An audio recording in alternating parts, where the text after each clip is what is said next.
Okay, most people have come in, all gone out. This evening's talk is going to be on the subject, or on the title, What the Buddha Taught. Recently, about 2 or 3 weeks ago, I was in Melbourne and I gave a big public talk at a venue in the centre of the city, and the topic was that title, What the Buddha Taught. That particular venue had many people, over 1,000 people, who were new to Buddhism, who probably never heard a talk on Buddhism before. So I gave that title to them. However, because it was an audience who had hardly any exposure to Buddhist teachings, I kept it a very moderate, easy to understand level. But this evening, because this is our weekly talk, I can actually use that title to actually explain more deeper and maybe do more justice to the title of What the Buddha Taught. And I'm going to structure the talk around an event which happened at the most crucial time of the Buddha's life, actually what happened on that night of his enlightenment. And many of you know that having sat meditation under the Bodhi tree, which was a place in Bodh Gaya in India, having gained the deep states of meditation, called the jhanas, in the first part of the night, using the power conferred upon the mind by those deep meditative states, and also the data of those states, he managed to remember many of his past lives. He got the basic Buddhist truth, theory, or teaching, whatever you wish to call it, the Buddha's teaching on reincarnation or rebirth. And in the second part of the night, he took that further to understand the law of karma. And the third part of the night, the Four Noble Truths, which gave rise to full enlightenment and freedom from suffering. So that was an important occasion, and that whole sequence of events can actually symbolize sort of what Buddhism is all about. Especially those 3 insights which came on the night of his enlightenment. The insight into reincarnation, into karma, and into the Four Noble Truths, the end of suffering. And if anyone wishes to ask what the Buddha taught, that was really what he was talking about throughout the whole of his life. You start off with the Buddha's teaching of rebirth or reincarnation. Sometimes people are picky, and they say you should really call it rebirth, because rebirth differs from reincarnation in that reincarnation assumes there was some being, some self, some soul, which gets transferred from one body to another. Well, rebirth is the idea of a process which goes from one body to another. In the same way that you might say like a mango. A mango's got its genetic code, and when that falls from a tree and makes a new tree, it has more mangoes, and the genetic code changes. It's not quite the same as what was there before. Even the molecules, the atoms are different, but there's something which is similar. A flow of characteristics which mutate little by little every time. In the same way that we can see just this flow of consciousness, we call it, from one life to another, is what we mean by rebirth. And now, the consequences, well, first of all, with that teaching of rebirth in Buddhism, first of all, it's not just a dogma, not something a person believes in. It's not something you have to take on authority from other people, but it is something you can prove for yourself in this very life. You don't have to wait till you die to find out whether there's rebirth or not. Sometimes people think that's the only way. There was actually one person I remember reading about. It was a very sad story, because he killed himself, and his suicide note, it said, I really wanted to find out whether reincarnation is true or not. That's actually a true story. It's not a joke. He actually suicided to find out whether there's such a thing as reincarnation. Of course, if there wasn't, he wouldn't find out anyway, would he? But anyway, that's for those people who are really intelligent to get that one. But on the other hand, that we can find out for ourselves in this very life, and the reason we find out for ourselves whether there is such a thing as rebirth, reincarnation, is through that practice of meditation, just as the Buddha did, get into deep states of peace, tranquility, deep states of power in the mind. And first of all, if you can't actually remember your past lives, and the way of doing that after a very deep meditation, to make that suggestion to yourself, what is my earliest memory? What is my earliest memory?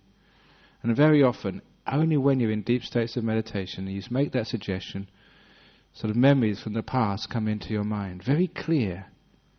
And also, along with them will come the very strange, but very characteristic certainty that was actually you. These memories which come as a result of meditation always carry that certainty that was you at a different time, a different place, a different life.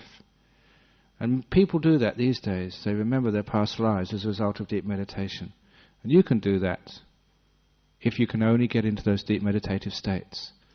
If you can't actually remember your past lives, at least when you see what actually is at the center of yourself, when you go into deep meditation, you'll find that what you're actually looking at is this thing we call the mind, that which is inside of you. What I sometimes call in the simile, the emperor underneath the 5 pieces of garments. An emperor with 5 garments. He's got boots which cover the feet and the legs, go right up to his thighs. He's got trousers which cover his waist and go over the boots. He's got a jacket which covers the top of his body, way over the waist, down to his wrists, up to his neck. He's got big gloves which cover his wrists, and a helmet which goes on top of his head. All those 5 pieces of clothing overlapping, to the point that you can't see anything of the emperor underneath those 5 pieces of clothing. So you don't really know who's actually underneath all of this. And in that simile, the emperor stands for you, the mind, the soul, if you like, whatever you wish to call it. That which is at the heart of this thing which you call you. And the 5 pieces of clothing are the 5 senses of seeing, hearing, smelling, tasting and touching, which covers up this thing deep within us. And the whole idea of meditation is to take off those 5 pieces of clothing. Like you take off the clothes of the emperor to find out whether the emperor is a man or a woman, whether he's Australian, Sri Lankan, Thai, or African, or American, or what. Find out exactly what's underneath this. You take off the clothes of the 5 senses, then you see what's underneath. The whole point of the meditation is to subdue the 5 senses, to calm them down, so you can see what lies underneath. That's why when you're sitting, we let go we close our eyes so we don't see. After a while we don't hear. We don't feel the body, we don't smell, we don't taste. What's left when the 5 senses stop? It has to be just this mind, what in Buddhism we call the 6th sense. And when you see that mind in deep meditation, you come face to face with it, and you get familiar with it. There's one thing which becomes very obvious. An obvious truth which you see for yourself, which you don't read in a book, which you don't have to believe from somebody else. Just your insight, your experience of truth is that mind is something which is completely independent of the body. The body might die, break up, but the mind continues on. The flow of consciousness, that which you see in deep meditation. It's interesting that I mentioned this before, those people who do get into deep meditation, very often when the mind gets very still, what they see, what they experience in deep meditation is this beautiful light we call the nimitta. Very, very beautiful, very powerful. And it's a sign of concentration. Samadhi nimitta, the Buddha called it. It's also the sign of the mind, reflecting that which we know as the mind. And it's very similar to those people who have experiences of death, out-of-the-body experiences, or people who remember their past lives. And what happens? They go floating out of their body when the 5 senses have stopped. And where do they go? They go towards the light. Exactly the same light you see in meditation. Only in meditation, you're not dead. It's a much safer way of finding out what happens to you when you die. And you're re-experiencing this, and you know what that light is, just a reflection of this mind, the emperor within. And so those are the 2 ways which people usually know for themselves the truth of reincarnation or rebirth. Either through remembering directly your past lives, knowing who you were. I was telling somebody the other day, I remember reading an article of a British comedian called Roy Hudd. Some of you may know the guy. And you may not know that one time that he got lost in London, even though he was a Londoner. He got lost and took a wrong turning. And when he went down a street, according to this article, he felt extremely strange. The hair on the back of his head came up. It was weird, it was strange, because memories started to come back to him. He realized on that street he'd lived before, in a time long ago. For those of you who know London, you know they have a custom of putting blue circular signs with the names of the people who used to live in those places a long time ago. They may be scientists like Sir Alexander Fleming, who developed penicillin, and maybe Winston Churchill, or whoever was famous and lived in those old houses. They would put signs to tell people. When he came to this house, he saw the sign, but he knew who lived there before. For anyone who knows the history of entertainment, in the late 19th century, early 20th century in London, one of the most famous and popular music hall comedians was a person called Dan Leno. He lived in that house, and the comedian Roy Hudd knew that that was him in the previous life. Before, he was a music hall entertainer, in this life a television comedian, still having similar characteristics, like the mango from one tree to its next tree. But interestingly, he knocked on the door, I remember reading in the article, and of course, being a well-known personality in England, they opened the door straight away, wondered what he was doing there, and he took them on a tour of the house he'd never been in before. This is what happens. Sometimes people do get those experiences of their past lives. So if you don't get your own experience of a past life, at least in deep meditation, you can know that that must happen when you see that the mind is something completely separate from the body. And it does not depend upon an active brain. As was reported in the Lancet, the British Medical Association journal, out-of-the-body experiences only happen when a person is brain dead, when the brain is not active. That's one of their findings. Professor Pim something or other in Holland did the research in the Netherlands and printed in the Lancet journal of the British Medical Association about a year ago, I think. The point is that it can be proved. The next part is the consequences of rebirth. If there is such a thing as rebirth, that actually tells you many of the ideas of Buddhism. For the first thing, it shows you the whole big picture. Instead of just looking at one life, we have this huge panorama of many lives. And this is what the Buddha taught. When you look at many, many lives, when a person dies young. Just yesterday I came in here especially for a ceremony of a young man, James Dean his name was, who died in England, only 21. His story was in the newspaper this morning. I remember reading it at a monastery. Sometimes if a 21-year-old dies, we think that must be very, very tough to bear. If a 12-year-old, a 6-year-old, a 5-year-old dies, we think it's unfair, that something's gone wrong in life. So often when a person dies unexpected, we get angry. This shouldn't happen this way. Why does it happen? If you have the big picture of many lives of reincarnation, rebirth, it makes it much more understandable. If you only had one life, sometimes many people who die young, or who die without having had much fulfillment in life, haven't had much chances in life. It looks so unfair. And it goes against our natural gut feeling of justice. Really, if there's only one life, this world is incredibly unjust, unfair. And we have to keep asking that question, why does a good person die young?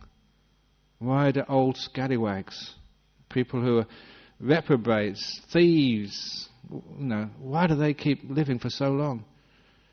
If it's only one life, goodness doesn't make sense. If it's only one life, your life doesn't make sense. When you take that big picture, a lot of loose ends get tied together. When you realize you've lived before, when you realize you're going to live again, it gives a whole different picture to things. A couple of days ago, I was talking with a rabbi in a little function we had up in the Premier's department. And apparently that there was an interview which I did, I forgot about, which was on the ABC about the Buddhist ideas of capital punishment. And so one of the things which I said was that capital punishment doesn't solve the problem. If you kill somebody because they've done some terrible, terrible things, in Buddhism they come back again. And very often they repeat the things again because they haven't learned the lesson. You just change their bodies, that's all, but you haven't taught them. So that's one of the reasons why Buddhism doesn't think that capital punishment is a good idea. In fact, what you're really doing is encouraging them with more violence, making the people, because you're not getting rid of the person, they come back again. Or if you don't look after elderly people, if you don't look after the old people, maybe they're 60, 70, 80, 90, economically, there's no reason to look after old people. They're a waste of resources, so, why don't just throw them in the corner and forget about them, because the market forces say that old people don't count. But Buddhism said they do. Reincarnation, because those old people are going to come back as your kids. And I always say the problem with young people today is because you never looked after the old people 10 or 20 years ago. And now the kids are taking their own back. So when it's reincarnation or rebirth, there's more compulsion to look after people at all times of their life. When you realize these old people are not sort of at the end of their life. They're the end of one phase of one life amongst many. And it's going to go on and on and on. So life hasn't finished for when you get old. It's just a stage you're going through, and the circle goes round, and you're young again later on. So even though when you're very old, there's still things to learn, there's still things to do. It's not a waste of time. Old age is vital for your next life. So it gives a completely different picture of what is important in life. And the materialistic part of life, with only one life, that makes certain parts of life and certain people in the world unimportant, without value. When you have rebirth, it's a whole different picture. It changes ethics, the reason why we do things, and the values we give to what we do. It means that no one, even the worst of criminals or rapists or whatever, they are going to come back again somewhere at some time. Punishment, or just trying to get rid of them or execute them or trying to think they will never exist again, is not an option anymore. It has always to be therapy, healing. Even that word therapy, you know where the word therapy comes from? It comes from therapeutic. Therapeutic came from the therapeutai, monks who lived in Alexandria 2,000 years ago. It's another talk, but those monks were Theravada, Buddhist monks, in Alexandria, India, 2,000 years ago, recorded by Philo of Alexandria. From Theravada, this religion here, comes therapeutai. From therapeutai, therapeutic. From therapeutic, therapy. We have the franchise, the patent on therapy. We started it. Which is why psychotherapy has come out of full circle and become Buddhist again. It started off as Buddhist, wended its way in many different areas, now it's coming back again. But when you have rebirth, the big lives, many lives, you can see the different picture. And it has consequences for our world. And those consequences are benevolent, benign, compassionate and kind. When it's only one life, you think, well, why not kill that guy?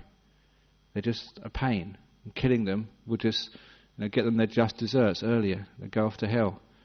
Quicker the better, some people think. When it's realized they're going to come back again, that's no solution. You've got more responsibility. You cannot put off that responsibility. And that responsibility, which comes from an understanding of rebirth, is what karma is all about, which is one of the other pillars of Buddhist teachings. And it's a very beautiful pillar as well, because the karma is personal. It's not somebody else's fault. Again, in our Western materialistic societies, it's a victim society. We want to blame somebody else. That's why we keep suing everybody. And we have all these problems with insurance because someone actually trips over in your temple and they sue you, and that's the end of your temple. Of course, here, if you trip over, it's not our fault, it's your fault, karma. You should know that. So don't try suing us, I will sue you back. Because what you do to me has to come back to you. Sort of a karma. And it's really true, isn't it? How often is it you read in the newspapers? What was it, some people in the United States were suing McDonald's for making them fat? I mean, it's crazy, isn't it? They choose to eat McDonald's. Or, a kid who actually sued his school for not, being more severe with him because he, flunked all his exams. He was lazy. It's not the school's fault. It's not your parents' fault, is it? Or is it your fault? In Buddhism, we say you take responsibility for your actions. Somewhere down the line, it's karma there. Maybe you won't be able to see it in this life. Why did this happen to me? But if you have the big picture. And there are some therapies where they try and take people back to previous lives to find out the bigger question, why?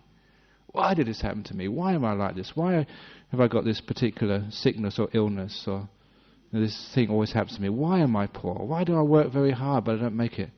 Why do these other guys, they just go and buy a lottery ticket and they win every time? You actually find out through the law of karma when you have the big picture.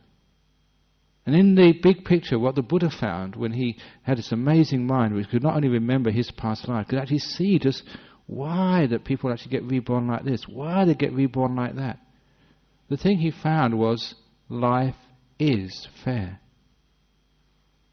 Sometimes people don't believe that. They think that why did somebody win the lottery and I didn't? They say it's because of their kindness, their generosity in previous lives. That's why. Recently, there was one of my old friends when I was a young monk. He's about ordained 1 year, 2 years after me. And he actually came to help do the tiling in our ablution block down in Serpentine. Short time afterwards he destroyed, but I lost contact with him. But more than that, being a disciple of my teacher Ajahn Chah, he worked hard to build a special hut, a special kuti for my teacher for the time he was sick. And he worked so hard on that. We never realized where he went to. But when Ajahn Yana came recently, he told me that this monk, his name called Stephen, he's from Sydney, he went to visit Thailand earlier this year. They hadn't seen him for 15 years, 10, 15 years. He came because he'd won the lottery. A big prize. And he always thought, he told Ajahn Yana Dhamma, the reason he won that lottery was because of all the good karma he did to a monk like Ajahn Chah for building that hut. And having won the lottery, he thought it was only right to share it with the monastery up in Thailand. There was a reason behind it, and he saw that. Why is it that some people become bankrupt? It is because they weren't kind. There was a chance to help someone else, and they didn't. Why is it that some people are healthy? Buddha said it's because you're kind to other people in sickness. You look after them. You give up your time for somebody else who needs your help. It seems so fair that if you help other people overcome their sicknesses, that you should have good health yourself. You have long life because you give life to others. People who are fishermen, butchers, or go hunting for sport. They say if you lessen the life of others, you usually have a short life yourself. It seems, in a sense, quite fair. So that law of karma is much more complex than that. I'm only just giving a generalization, but it gives you an insight into the big question, why? Why do these things happen for us? And it also gives you the answer to the question, what can I do about it? Which is the second part of the big questions people want to know in the world. There's pain, there's suffering, why? Where did it come from? And now what can I do about it? And the Buddha says there's always something you can do about it. Because karma is always active. You're always making karma. You're not a prisoner of karma. They say you're an heir to karma. And if you're an heir, you have an inheritance. You know that some people blow their inheritance within a few years. Other people have got a very small inheritance, and they make it grow, and they become very wealthy. That's what we mean by being an heir to our karma. What we've got from previous lives, what we've actually earned, it's actually how we use it now which is most important. And that's always in great teaching in law of karma. So really it depends what we're doing with what we've got. And the whole law of karma and the law of rebirth and reincarnation, that is where we get the ethics of Buddhism from. The values. Last Sunday, I was on the radio, 96 FM, doing a show there. You know, I never really realized what I was getting into, but I was there with a sexologist. Me and the sexologist. They'd have told me before, I'd have thought, oh, hang on, should I be doing this? But fortunately, knowing there was a monk there, they were sort of quite restrained, I think the word is. One of the questions which came through was Buddhist attitude to homosexuality. And this is very, very important question these days with what's happening in the Anglican Church, with Bishop Gene Robinson in the United States being ordained as a bishop and almost splitting the church. And I asked the rabbi the other day, what's a Jewish idea of homosexuality? And he said, you've got to be compassionate to them, but we don't agree with it. And I thought, hang on, that's being contradictory. You know, it's almost schizophrenic, like the idea of, to love the person but hate the sin. They say that doesn't work. It's schizophrenic saying that. So I was actually just saying straight down the line Buddhism, the law of karma, rebirth, being good. It doesn't matter if you're a homosexual, heterosexual, or a monk. Which is the third option. And monks include nuns as well. It doesn't matter which one it is, it's what you're doing with it. Because monks, there are good monks, there are bad monks, good nuns and bad nuns, and you've seen them in the papers sometimes, the good ones and the bad ones. Actually, you don't see the good ones in the paper, do you? You only see the bad ones. Good homosexuals, bad homosexuals. Good heterosexuals, bad heterosexuals. In Buddhism, it doesn't matter what it is. It's what you're doing with it makes it ethically good or ethically bad. And I was actually mentioning that I think I've mentioned on the program, but I mention it very often, that this is an ethics which the Buddha taught as a result of the deep insights based on meditation, understanding karma and rebirth, but which also makes sense. They harmonize, they rhyme with what people feel inside their hearts. I always think that, if all those people actually who have homophobia or who have xenophobia, people who don't like people from other countries or whatever, if they can only live with the people they hate and don't understand, if they get to know them, then all of that sort of stupidity disappears. If one gets to know a homosexual as a friend, if one gets to know sort of an Asian, if one is anti-Asian, if one gets to a Muslim gets to know a Buddhist as a friend, then all of that sort of hatred and thinking they're somehow different will all disappear. And it's only through ignorance, through delusion, that we make these silly ideas that this is bad and this is good. It's how you're doing it is the most important part. And we feel that inside of us. Once we get to know other people, we get to have a wider experience of life, we feel that there's nothing wrong with this, there's nothing bad with this, these are really good people, kind people. Whether they're Muslims, whether they're from Eskimos or whatever. It doesn't matter, it's the quality of the person. And the Buddha always said this. He said a person's goodness doesn't really matter from where they come from, who their father was, what their status is in society. A person should be measured by who they are now, by their actions in this moment. And this is actually just common sense. And it sort of takes away all the problem, with these ideas of homosexuality. If Gene Robinson's a good bishop, good on him. He should be a bishop. It doesn't matter whether he's a homosexual, whether he's an Asian, even if he's not even a Christian. If he's a good bishop, go for it. I found out that in the Roman Catholic Church, you don't have to be a cardinal to be elected as the Pope. Because the present Pope is quite old now. In fact, you don't even need to be a Christian. Who knows? I might get elected. Oh, I'll change things if I am. No, it's only a joke. I'm only playing around. I'll probably get into trouble next time I meet one of the Catholics. Wouldn't it be a wonderful thing, though, if one chose a person for that position? Actually, I saw this in the English newspaper. In one of the Anglican schools in England, they chose a Muslim as the headmistress. What a great idea. Anglican school, the headmistress is a Muslim.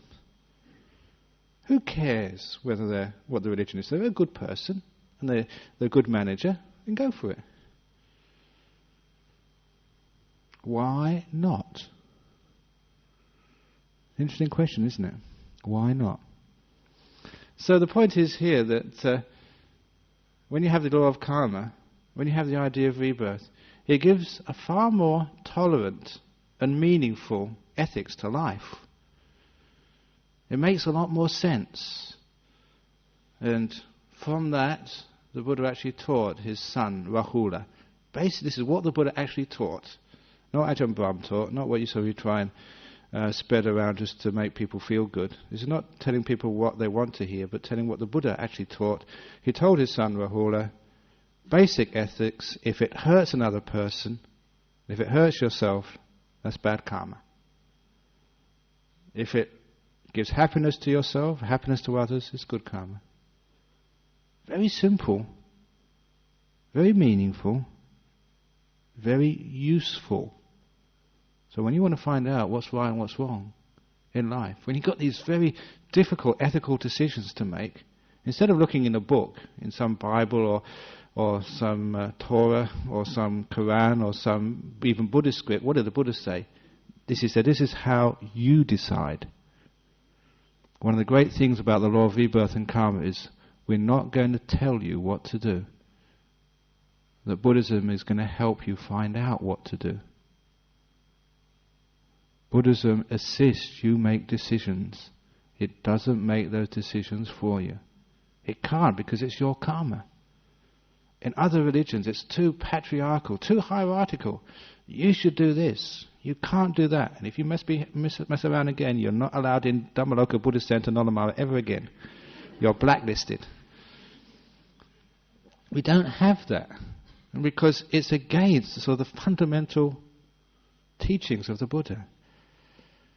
So you're advised and helped to make those decisions yourself. Is it going to help someone? Help yourself. Is it going to hurt others? Is it going to hurt yourself? That's what you balance. That's how you make your decision. That's how you look. Whether it's a case of an abortion. Whether it's a case of you have a pet who's dying. Should you take them to the vet or not?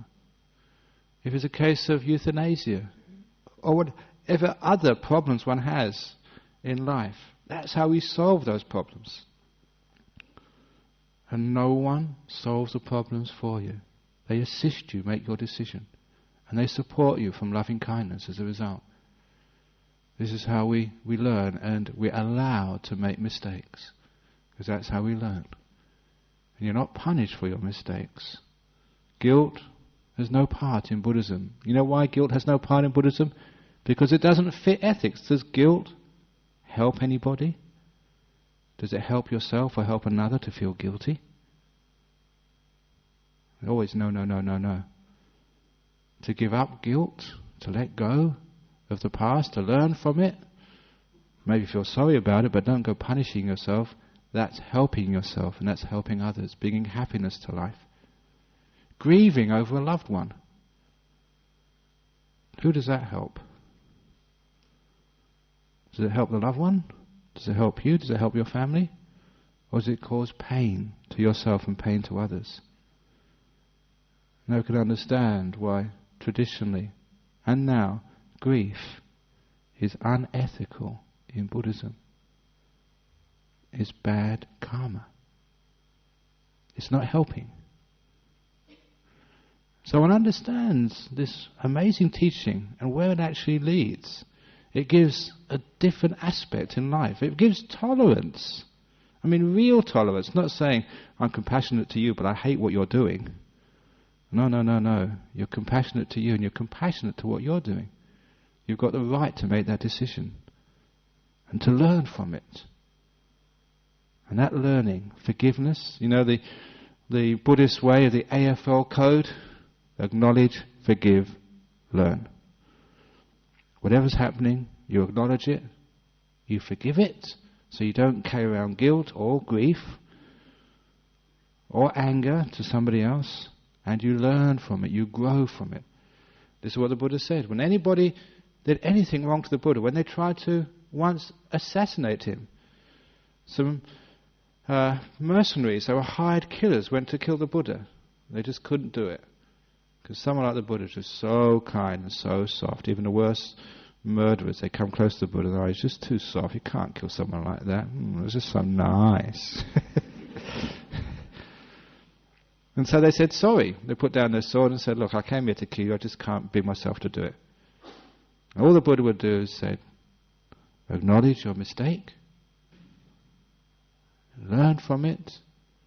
And that's growth in the Dhamma. That's how we grow in the spiritual life. Acknowledging, forgiving, learning from it. There's no punishment. There was no sort of, go and bow 100 times to the Buddha statue next time. Sometimes I give, sometimes some of the young monks or anagarikas, they make mistakes in my monastery and they feel so guilty, they want me to punish them, so I give them 50 strokes of the cat. I do, 50 strokes of the cat. We've got a little cat there called Kit Kat. They've got to stroke it 50 times. It's called the punishment of 50 strokes of the cat. They're going to be kind and compassionate to someone. Isn't that a wonderful punishment? Instead of like hurting yourself or hurting someone else, 50 strokes of the cat means 50 strokes of our monastery cat, little cat. So there's no punishment there. And that all comes down to the final part of what the Buddha taught. Because right at the very end, after he became enlightened, he taught the Four Noble Truths. And that has been, with rebirth and karma, the essence of Buddhism. And that essence of Buddhism, the Four Noble Truths, as many of you know, I've switched them around, and I've got full right to do that because it's exactly what the Buddha taught, not in the same words, but in the same meaning.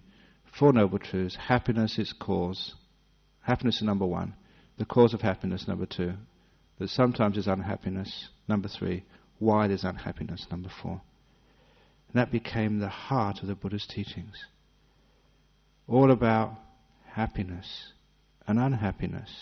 Sometimes we call it suffering, unhappiness. Why?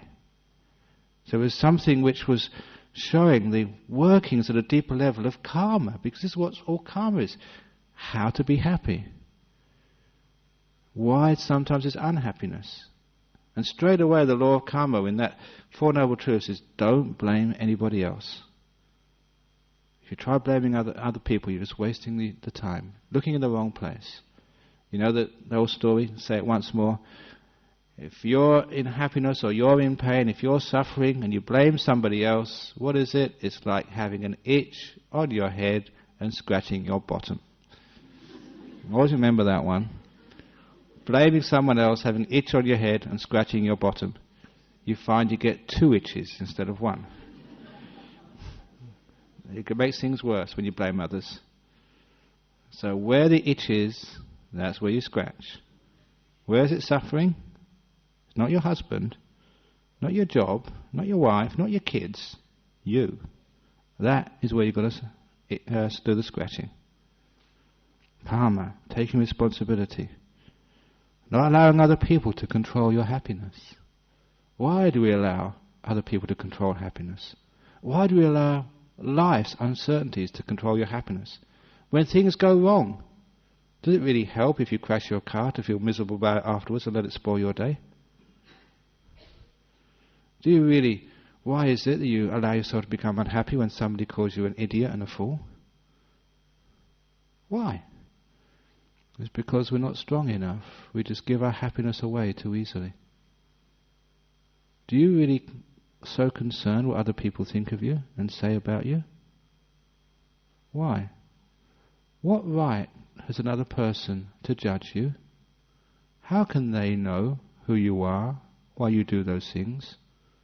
All the forces and conditions and reasons why you said and did that? How many times have you been treated unfairly without full understanding?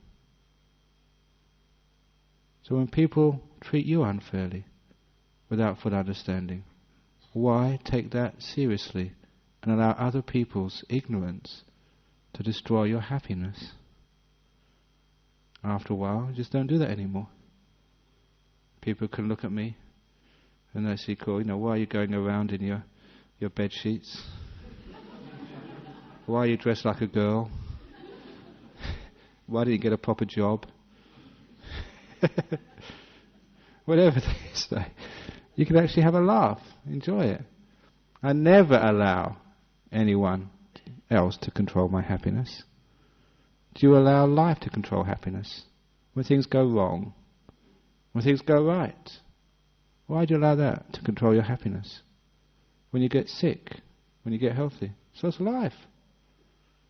One of the stories I told of that talk, the old story, Ajahn Chah, soldier came to see him, who had been shot and wounded in the army. He came to complain, so bad luck, why did I get shot, why did I get wounded? And of course the obvious answer was, what do you expect? That's what happens to soldiers. When people shoot at you, that's that's almost in the contract, isn't it? Any soldier expects themselves never to be shot at. That's stupid. You shouldn't join up if you don't expect that. That was actually easy to understand when the man came up and he said, okay, I understand now why I got shot, because I joined the army. The next person who came up was a woman to complain about her husband. Why does my husband do this? Why does he do that? And Ajahn Chah gave the same answer. What do you expect when you get married? That's what husbands are like. It's in the contract. Now all of you get upset at your kids. What do you expect with children? That's in the contract. That's what kids are like. You think, the kids should always do what I'm told. Oh, come, get real. That's in the contract. A lot of times, children shouldn't die. We get upset when somebody dies. What do you expect? That's part of the contract. That's life. Like getting shot as a soldier. Once you're born, you're open to die any time. Life shoots you. And sometimes it makes a direct hit and you die. Sometimes it misses, 80, 90 years of age and you're still going strong. But that's part of the contract of life. When you, as a mother, bring someone into the world, you never know how long they're going to be here. You give them life, but their karma gives them the length of their life. It's par for the course. So why do we allow the laws of nature to control our happiness? When we let go through understanding. Understanding that when you're a soldier, you get shot at. Par for the course. The problem is disappearing when you understand, this is why. When somebody dies young, the problem goes when you say, this is why. Through seeing clearly life, the laws of life, we never allow life to control our happiness.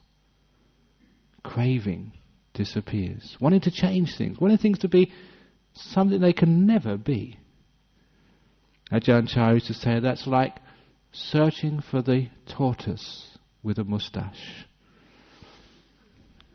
You try searching for a tortoise with a moustache. It's like the single looking for the perfect partner in life. There's no such thing as a perfect partner. Or a person looking for the perfect home. Looking for the perfect body. The perfect, whatever it is. Looking for the tortoise with a moustache. Tortoises don't have moustaches. Husbands are not perfect. Kids are rebellious. Life it's what life is, isn't it? Come on. And when we realise that, okay, I understand why, we stop fighting what we cannot conquer. When there's nothing to do, we do nothing. We're at peace. When there's something to do, we give it everything we've got. That's karma. That's understanding. That's the Four Noble Truths. We see that, we understand what life is all about, what we should be doing. But why is it that so often we thresh and struggle against things we can never overcome? We say, this shouldn't be the case. Why is it that people cry when somebody dies? Will the crying bring that person back to life again? Why is it people go to these skin clinics and get shot up with Botox to try and look young again? What is wrong with being old? In fact, the older you are, as a monk, just the more respect you get. So if there's anything which is the opposite of Botox, which makes me look older, I'm in for it. It adds much more to my monkness. Because you're supposed to be called venerable, and venerable is really supposed to be old. So, the more old you are, the more venerable you are. It's really good being a monk. So what we're saying is, what's wrong with all these things? And it's only wrong because we say it's wrong. We add that problem to life. Our craving, our attachments. And that's where the problem lies. So, when we understand this, so much of what you hear here on a Friday night, what you read in Buddhist books, what makes Buddhist popular, because it's talking about not what's going to happen to you after you die, not some sort of philosophy, whether there's a soul, there's not a soul, not some sort of far-reaching thing about the nature of the universe and who created it, whether it was created. It's down to earth, your happiness, what really affects your everyday life. The problem of happiness is something vital to every being, not just human being, every moment of the day. That's why spirituality will always be vital to every being, every moment of the day, when it's a spirituality not about some theory, what will happen to you after death or in some other world or where the world came from or whatever, but because it refers to what every person can experience as their happiness and their suffering right now. Karma, that you are in control of that if you want to be. You can always do something about it. Victim is just a dead-end street. Karma gives all sorts of possibilities, all sorts of openings, all sorts of reasons why, and also answers to what you're going to do next. Not being told, but seeing it for yourself, being encouraged. The independent personal religion of the 21st century. All 26 centuries old. Taught a long time ago by the Buddha, so ahead of his time. This is what the Buddha taught, why it's so relevant today, and why monks like myself get so busy teaching just what people know in their own hearts, what they know they should be doing. This is what the Buddha taught. Basically, in brief, all about rebirth. You can know that for yourself. Karma. The deeds of body, speech and mind. How you make happiness. How you sometimes make the opposite, problems and suffering in your life. And actually the details of that, the Four Noble Truths. When there's something to do, give it everything you've got. When there's nothing to do, let go. Do nothing. Four Noble Truths, and you find you are in the driving seat of your happiness. And you practice this way, and if it doesn't produce the goods, if you don't get happier and happier, if you follow the instructions and it doesn't work, remember, you can always ask for your money back. Because you don't pay any money, it's no problem. So that's the talk this evening on what the Buddha taught.